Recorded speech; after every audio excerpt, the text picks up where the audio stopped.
Goodness, well, there was so much, wasn't there, in that press conference yesterday. So let's discuss that now with Professor Ted Malloch, who is a long-term friend of President-elect Donald Trump. And rumours that he could be tasked with the role of US ambassador to the European Union. Would you like to confirm or deny those this morning? Very good morning to you. We'll have to wait and see. I certainly talked about it last week in New York. Is it a job that you would like to do? I do think it's an important job. The future of Europe and its relationship in the transatlantic alliance is critical at this stage in history. OK, well, that's an interesting role for you. You're here in London at the moment. What are your views on the UK leaving the European Union? Well, I've been in the UK for 3 years, and I have obviously a very long-term relationship with the UK. My grandfather was born here. I taught at Oxford, now at Henley Business School, so I'm not a British citizen. I didn't participate. I didn't vote in the Brexit campaign, but intellectually I supported it. OK, so you are one of those who thinks that the UK will thrive outside of the Well, I'm an EU. economist by training, and I think that there are arguments on both sides, to be honest. But there's a scenario by which it will not only have its national sovereignty, but also have a robust economic future. He described the intelligence services behaviour as being a bit like the Nazis. He picked out a couple of news services Welcome to the world of Donald Trump. Yeah, but interestingly, is that the way a president needs to be able to run press conferences in the future? Because if he can be baited that easily by the journalists, you can see how quickly that could snowball in the future. He did a very good job with the journalists, I thought.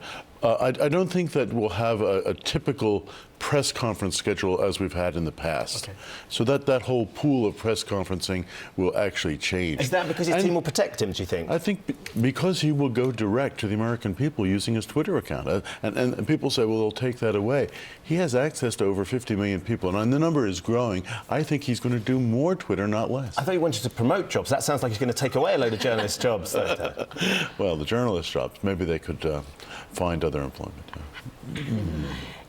I mean, a lot of journalists, you know, a sort of chill went down their spine yesterday watching that press conference because he refused to take questions from CNN as, frankly, a punishment for CNN running the story yesterday. And a number of people thinking that's not just a sort of way that you wouldn't expect somebody who's going to be president to act. It actually isn't the right way to act in a democracy where people need to be able to report news freely without fear or favour.